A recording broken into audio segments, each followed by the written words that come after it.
Hi, I'm Hayley and I'm an ecologist for Essex Ecological Services, part of Essex Wildlife Trust, and I'd like you to join me today on a great crested newt survey. Before we get going, let's just take a minute to take in this bird song.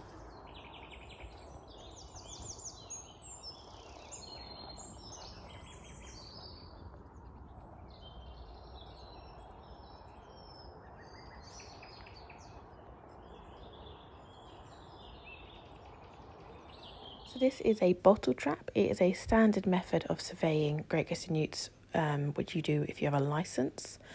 You'll notice that the habitat of this pond is very nice, got a lot of marginal vegetation, which is great, as it allows them many places to put their eggs.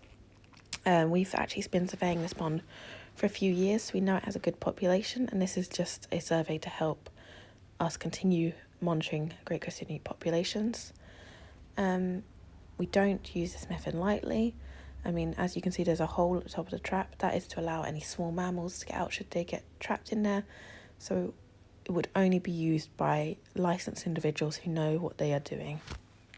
So Martin's, our senior ecologist, is just on the other side of the pond setting out his bottles. Can't work near water safely alone because something could happen. It's a silty pond, we could fall in. But we need to maintain social distancing, so we have taken opposite sides to the pond. The pond is thankfully more than 2 meters wide, otherwise we'd have a pond each. Okay, so this is just an example of torchlight surveying. So using a very high powered clue light to penetrate the water surface all the way down to the bottom, and you are looking for newts of any kind, smooth, palmate or great crested, and you record what you see.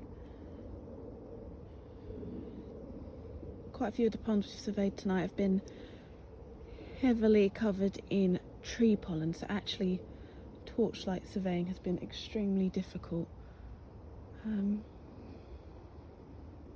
You'd also record if you saw things like frog spawn or actual frogs or toads.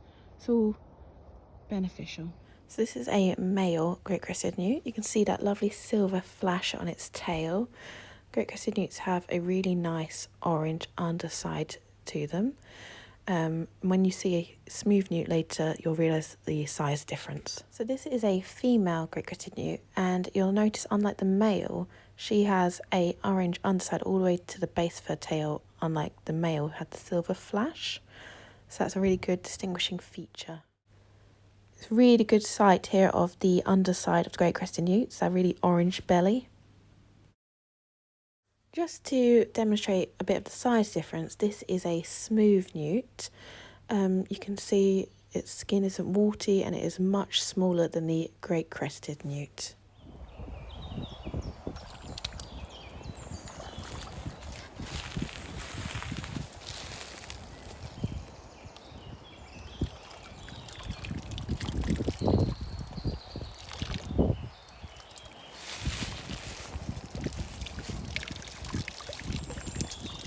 Oh wow, so here we've got a wonderful great crested newt pair, a male and a female, and a very cosy night together. And this is cracking habitat here. So we've got so much egg-laying habitat, the emergent marginal vegetation, and this nice area, the sweetgrass is perfect for great crested newts to lay their eggs. Cover habitat for foraging. So much invertebrate life in here right now. So yeah, let's have a quick look, see what we've got. If you can show that, get back in there.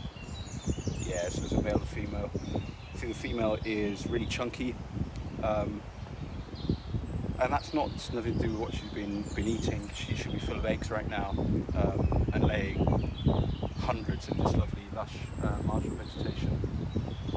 I should pop these back. It's so important what we're doing here.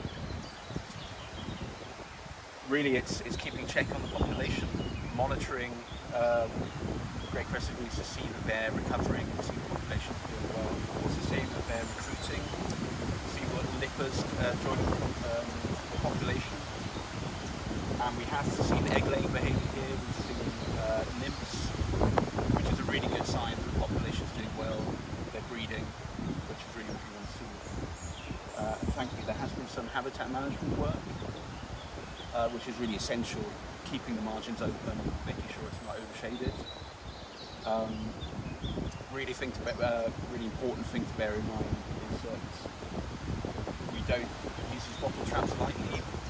We need years of experience and a great crested newt license to use these, which are potentially quite damaging.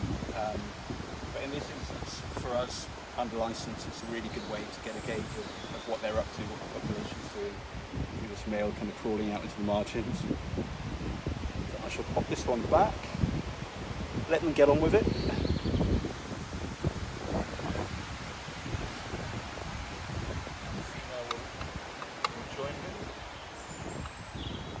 And they'll just go on to spend the rest of the spring laying eggs, foraging, and then later, of course, they'll retreat to the terrestrial habitat. Amazing terrestrial habitat, wood piles, bramble for to crawl into. Right, so just enjoying this wonderful backdrop here with the marginal vegetation, this kind of woodland glade kind of feel, dappled sunlight.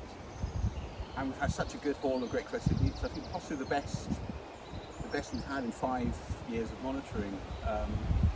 27 great crested newts in that first pond. The reason we're doing this under these kind of crazy current conditions with lockdown and quarantine is because it's such an important survey. We're keeping track of the population, and it's a very narrow survey window as well.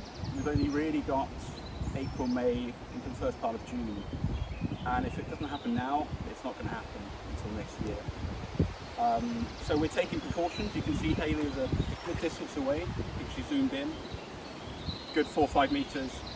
And we're following a risk assessment method statement, keeping it safe, but also putting the newts front and centre because this is such an important site for them. And really encouraging. First survey of the season. They seem to be doing really well, and the habitat's looking pretty good at the moment. So yeah, we'll crack on to the last pond and see what we find. So yeah.